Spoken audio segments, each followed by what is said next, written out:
The Ohio Ram Show.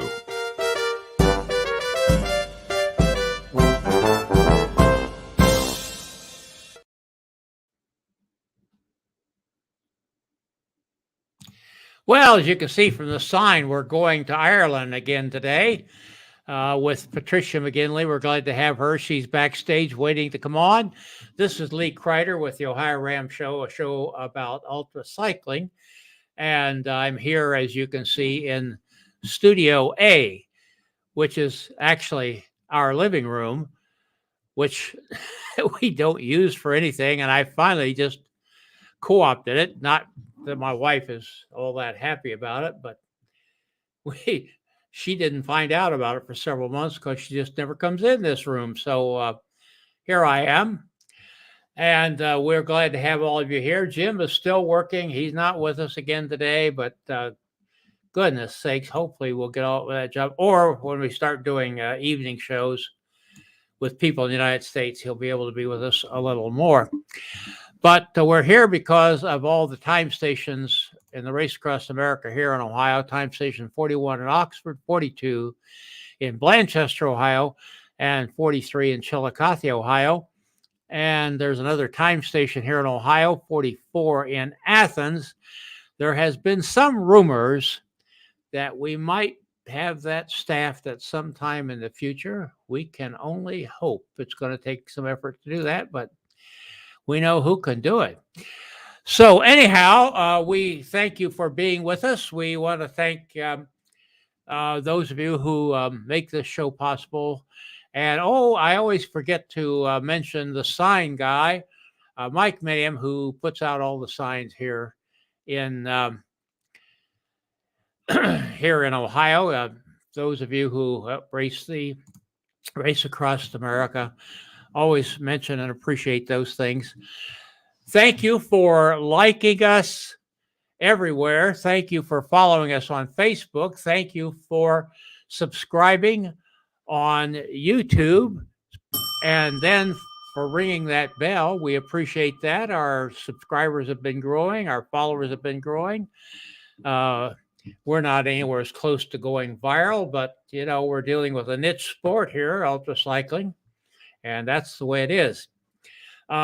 We should make note, those of you on Facebook, that there are changes to the way they are handling live streaming. It's now called an event, like those of you who might have done event planners. And instead of getting a reminder, you say whether you're interested or you're going, either way, and you will get a reminder then as you get closer to the event. So that's going to work out, I think, well for us. At first, I didn't understand it, but I think that'll help. Your comments and questions, if you're on Facebook or if you're on YouTube, just go down there to the comment section and put a comment, a question, comment, or we would like to hear where you're at. Tell us where you're from, and we'd be happy to post them here. And we will make sure that Patricia, our guest, gets to respond to those. I'm sure she would enjoy that as well. Coming up, I don't have the slides up this week. It's had kind of a crazy week here in this part of the world, or this household, I should say. But many of you know our friend Lambdo from San Diego. He is a veteran of Race Across America and also of RAW, Race Across the West, this last year. He has a wonderful story to tell of how he and his family got to the United States. They left Vietnam the day before Saigon fell. It was a harrowing trip. And this week, we made a recording of his adventure. We're going to release that probably about Tuesday, where he tells his story of how he came here and now is a successful doctor, physician in San Diego, a great guy, a funny guy.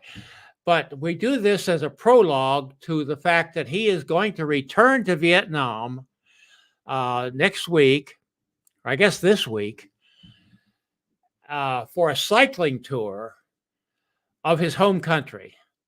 And he has agreed to be sending video reports back to the Ohio Ram Show.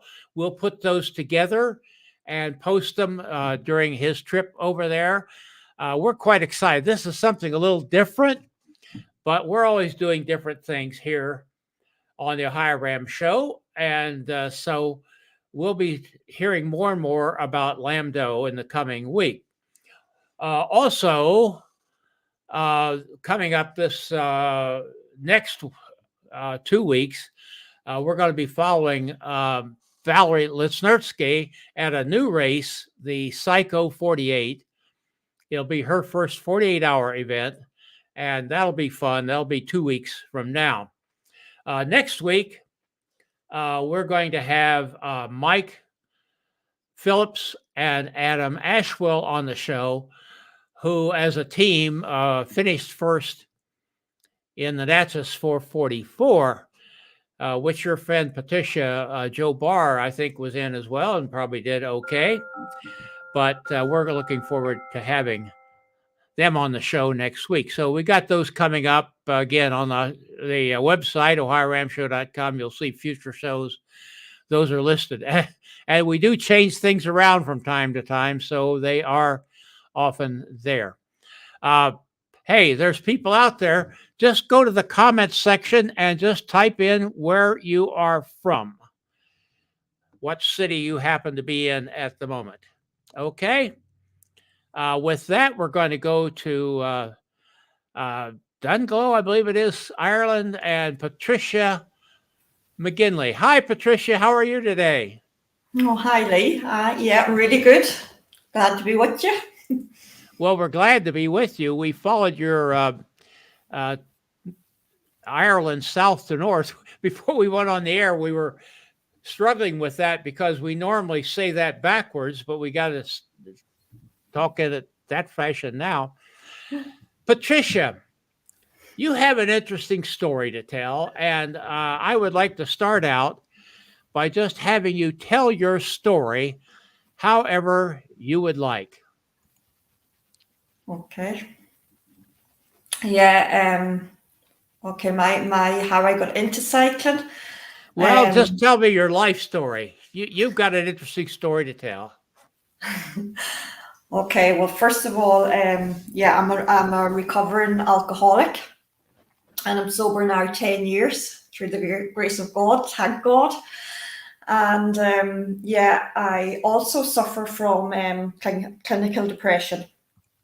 And kind of through that, life was very, very tough, very hard. I was isolating so much and wasn't really kind of involved in anything, socially or any other way. In fact, didn't work. Just was actually a very sick individual over 10 years ago. And I started going to, I got into a day release clinic for alcoholism. And through that, I got into AA. And so I started going to AA 2 or 3 times a week. And that was kind of, for a few years, that was my social outing. And just, kind of learning how to rebuild my life, and then discovering that I had the clinical depression along with it, was again pretty tough, dark days.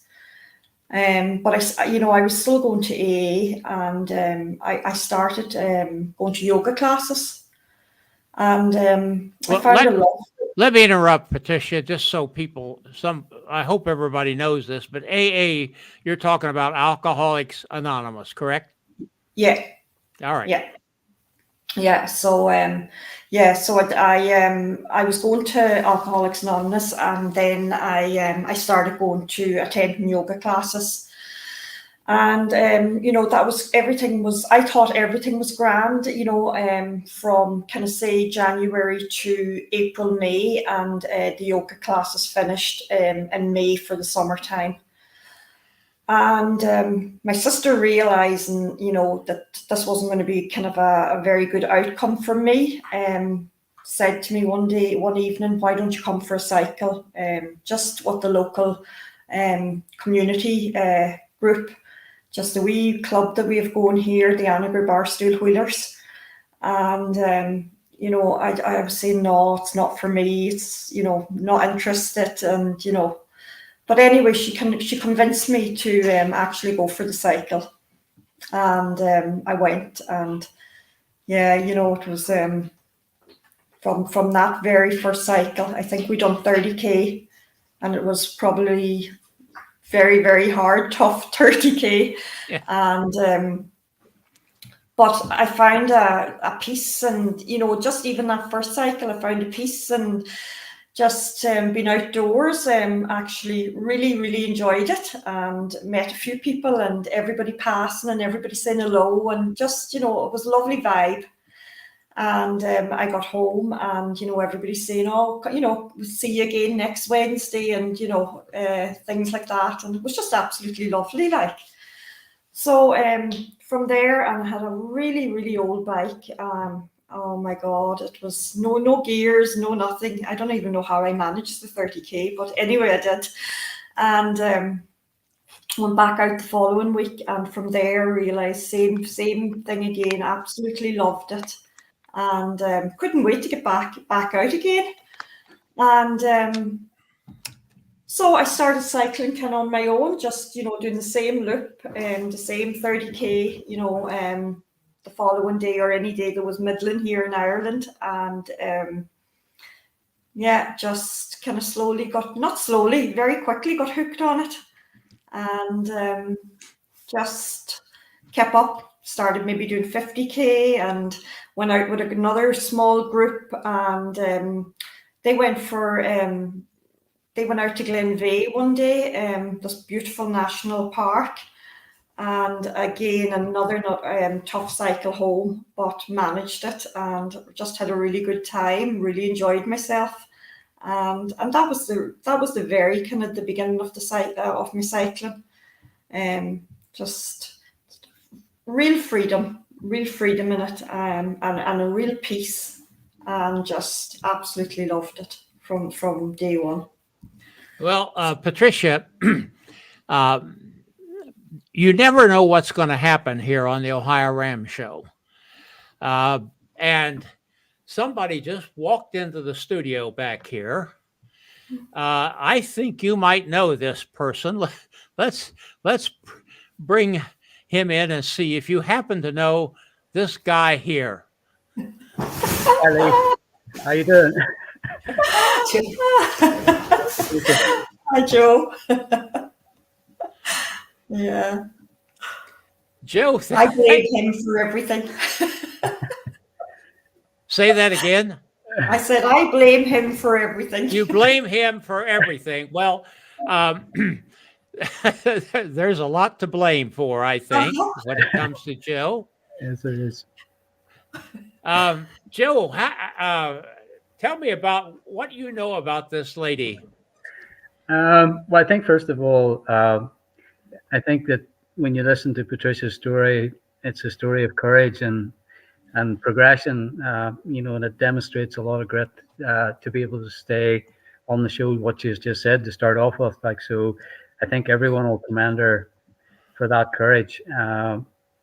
My understanding of Patricia was when she made it to come to the race series that we promote every year, she came firstly for the 200 race. And, I watched her progress through that race, which was obviously a very, very, very tough race for her. And all of us who are involved in ultra racing will know that we all have a fairly lengthy progression in towards the sport and how we progress through it. Patricia obviously, ramped up to the start line a lot faster than most people, certainly in the ultra racing. And ultra racing in Ireland is a different format in relation to it can be excessively bad weather here, as we all know. And she fought her way through that and has slowly progressed through all the different levels of the distances, right up, to where she got to prior to my conversation with her, which was to encourage her to take on a world record, because for her to achieve that is a polar opposite of where this story started. But again, demonstrates, the courage and determination, and also what is possible that, within this sport and what this sport can offer to someone in her position. Like, so, I suppose you could say I was the instigator of convincing her to try to do that. Like, and but at the end of the day, convincing someone to do it and then going and doing it is two very different things. And Patricia did that all by herself and her crew. And I don't think that there's anyone in Ireland that's not very proud of her for that. Well, we had a comment here. I want to get to that. Karen McNern, well done, Patricia, sharing your story or your personal life. Your honesty will help many others. You're a real inspiration, one day at a time. And we appreciate that. Jetty Rosenkilde from Denmark's here. Soren is here. We appreciate those guys. Yeah. And Roseanne, so proud of your. That's your sister, is it? Yeah. Oh, glad to have you here. And there's other people out there. For goodness sakes, come in here and tell us where you're from. Even if you don't have a question, we'd love to hear from you and know that you're here. So, Patricia, Ireland south to north. Tell me about that route, what it's like. Well, From where to where now? Where to where is it? The start and finish. It's from Mizenhead, so it's the most southerly point in Ireland, to the most northerly point in Ireland, which is my home county of Malonhead. And when I first started cycling and took on the first couple of Joe Bars, the 200s, you used to hear everybody talk about either going one way or the other, like north to south or south to north to south, south to north. And in my head, I had always planned, oh my God, I would love to try one of these, someday, but it was like just a kind of a faraway dream, at that stage, at the very beginning, I never thought that I would actually, if you looked at my route compared to what I was actually done, I would probably be still on the road cycling.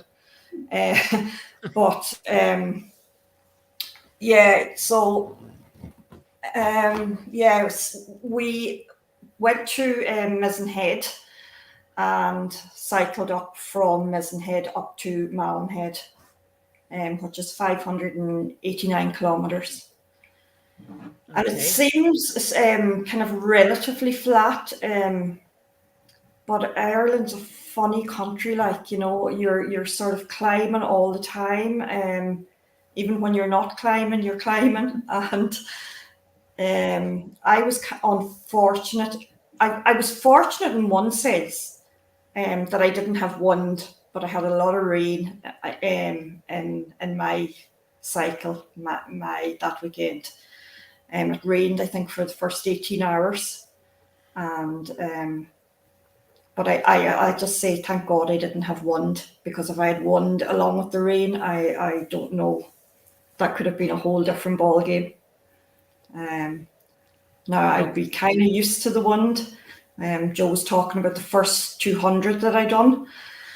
We actually done that in Storm Hannah, and that was my very first cycle, and how I got through that one I don't know either, but just managed it anyway. Yeah, so but it was a tough cycle. I was never as glad to kind of get into Enniskillen and see my first sign for Donegal. And then I met Joe on the road, and that was, another just huge change of head for me, to finish. You've I think about 70k left at that stage to do, but it was a tough 70k, and the body, the mind, everything was kind of pretty much depleted at that stage. My body temperature, just purely from the rain and the wet and the cold, was pretty low. And that's one of the learning curves, or when Joe met me, I had only on my shorts, and he said to the crew, tell her to put on her legs, just Get to your longs on. Just even though the sun was shining at that stage, he'd foreseen probably, the amount of rain that had come down the previous 18 hours, and knew that the body temperature wouldn't have been probably coping as well as it should have been like, and knew then coming into Malin-Head, that you're coming along the coast, and even though it might feel warm to other people, to me it was very, very cold.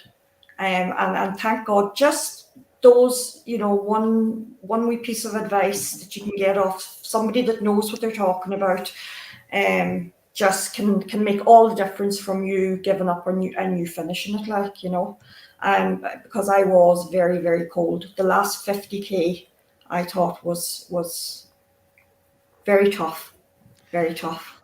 And Joe, if you've got any questions here or comments, so I jump in. I think that the nature of, for all of the US followers that are listening here, Ireland tends to resemble Indiana a little bit in that it's very up and down and very green, very deceiving.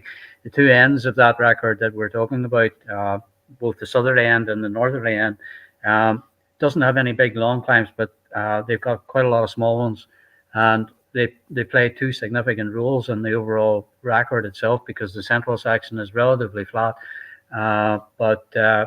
Again, the weather has such an impact on all records in Ireland. I think that Patricia was very unfortunate that the weather leading up to it was fine, and just when she started the record, it was incredible rain. So without that, it could have been a very different record for her time-wise. But the reality was that it became a survival race more than anything. Because of that, on a personal level, I've experienced that on many levels on all the different records we have tried. So to overcome that in your first go is a huge success to start off with. The small part that I played in it was just when I seen her, I knew that the temperature aspect of the whole thing was playing a huge part. So for her, what the crew was seeing and feeling and what she was seeing and feeling was two completely different worlds. And again, that's just a little bit of an experience, but it played its part to help her to get to the finish. But outside of all of that, I think that the key aspect was there was never at any point, including crashing, because she did fall on a set of railway crossings, didn't even consider the fact of stopping. And that's the key point of ultra racing, as we all know. It's all about getting to the finish, and she demonstrated that she was quite capable of doing that. Well, that kind of explains your life a little bit to me, Patricia. Now, I've got some comments I want to get back to here. But first, what was your time from for Ireland south to north? 30 hours, 36 minutes. 36, okay. I probably could have looked that up, but find it here. Let's go through some of the comments then. Let's see, where did we drop off, Lee? Pay attention here. Well, that was your sister. We had that one on. We heard from Gregory Bradley, listening from Cruit Island. Is that how you pronounce that? In Critch. Yeah. Critch, okay. Yeah. Donegal over there on the Atlantic as well. You know him? Yeah. Okay. How about John Robinson? Well done, Patricia. Very interesting to hear your story. Not many have the determination you have. Oh, thanks, Joe. Yeah. See, that's the other side of it and all. A lot of these names I would know through doing the Joe Barr races, and it's that connection. You mightn't know them personally, but they'll all wish you well, and they'll all, give you a positive comment or positive feedback. And that's the amazing thing about cycling, or ultra cycling. Everybody is always so supportive and so behind you. That's what I found anyway. Like, like some of these now, Aidan Hegarty. I met Aidan he was doing the check-in on Joe Barr last year. And it's almost like we're friends now. We're friends on Facebook, and I comment to him and he comments to me. And, it's just like, it's opened up a whole different world of people to me. And that's what I find amazing about it. Well, yes, and this is the ultra cycling family is a family, and it's an amazing family. Patricia, as you're finding out, very supportive of one another. Many of us have never met one another except like this online, but we know each other. We know the names of our dogs and things like that. And that really means a lot. And I thank all of you for all your positive comments. Now, Patricia, I don't think this is the last time you intend to ride a bike, is it? Oh, no. What have you got in your dream world for the future? Okay, so I asked Joe to take me on, and he's going to coach me for the next year. Okay. I've done 2 200s and I've done 2 330s. So the next one has to be the 500. So that's the dream or the plan or the goal. And I don't really make plans. I try and set goals. I try and work towards them, and I do my best to work towards them, and pray to God that I get to the start line. I kind of know if I get to the start line, I have a good team behind me. I have an all-female crew, and they just don't let you give up anyway. Even if it entered your head, they wouldn't hear tell of it.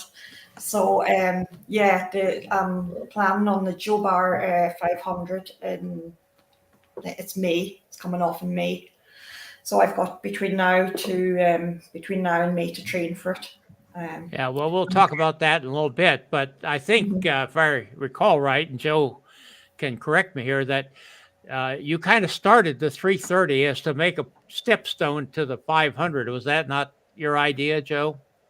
Yeah, that is correctly. As you know, on the West Coast, there's a lot of double centuries, and I realized that that was the entry point. If we look at the WOCA regulations, like we see the 200's the entry point into ultra racing, so that was the obvious stepping stone. Where when we started the concept of the races here in Ireland, that was to attract people who wanted to go further, because obviously we have a big mainstream population here in Ireland, a lot of Sportif type and Grand Fondo type population, so it was to get some of those to migrate into the greater distances. So when we did that, we realized after a couple of seasons of doing it that then there was a requirement for those people to move forward, and 500, in my opinion, at that point was just a stretch too far. So we decided to insert a 330 in the middle as a stepping stone to take people towards the 500, which, as you know, is a RAM qualifier here in Ireland, and the only one currently that we have in the UK. So it's become a very important stepping stone for anyone who has any aspirations about going to race across America.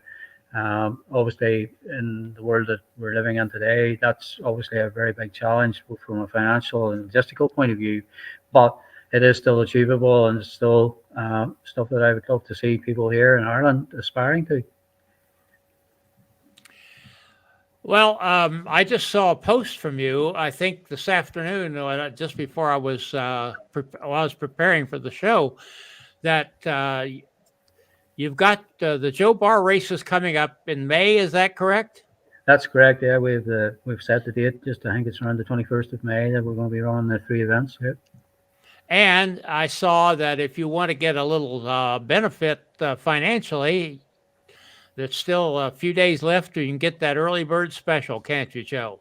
Yeah, Jill had the post up for that, and obviously we've been traveling for the last 3 days back from the Nash's 444, so I haven't actually seen that much social media, but I do believe she has it up, yes.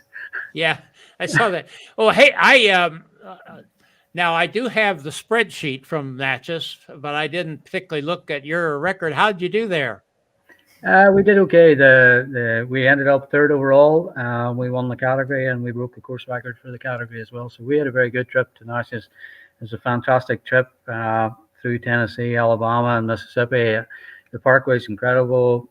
George Thomas said that there was no stop signs and no turn-offs, and he was correct. It was 400 odd mile of just beautiful surface and parkway and super fast race. Like I'd never been before. It's my first trip, and but the result we ended up with was pretty good. The tracking system didn't lend itself very well to either the crews or the public, but I'm sure George will work on that and improve it for next year or whatever. Like, but we had a little trouble following it all, and but we did the best we could.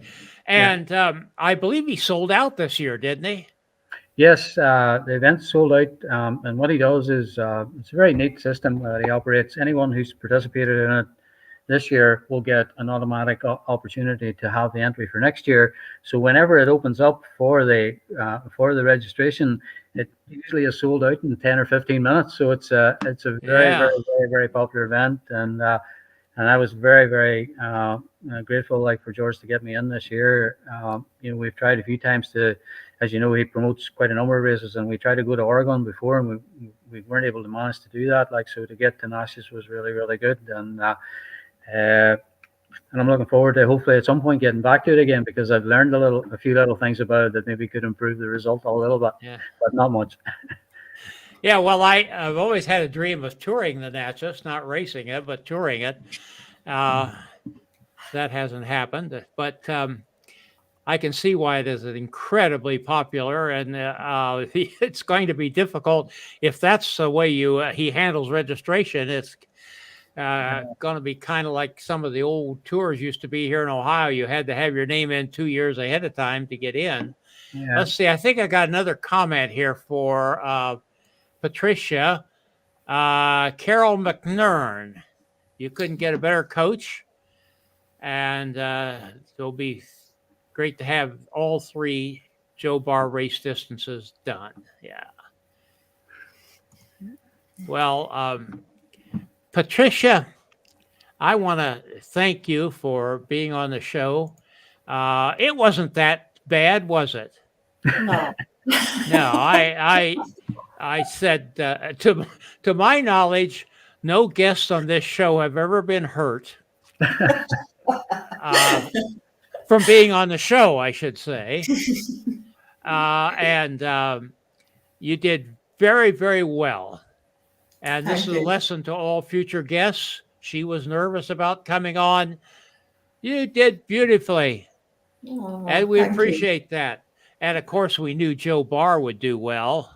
It just rolls off the tongue for him. He's. Have you ever kissed the Barney Stone, Joe? I'm afraid I have. I could tell. I could tell right off.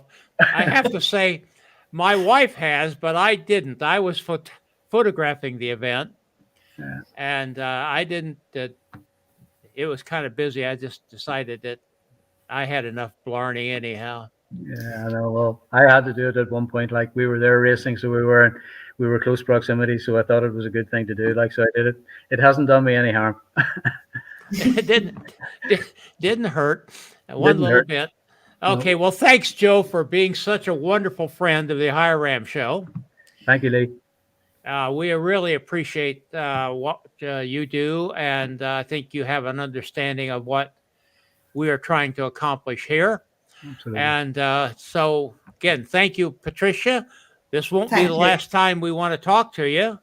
Won't be the last time we'll talk to Joe, I'm sure. Hang around a little bit, guys, but we're going to go find, wait a minute, I got another comment here, I believe I didn't get on.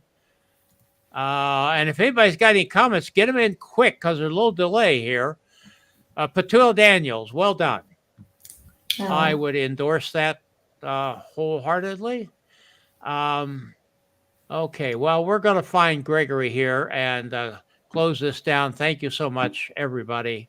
We appreciate that. Come on back, Jim. We need you really badly. This is Gregory Zuber, thanking you for watching and sharing.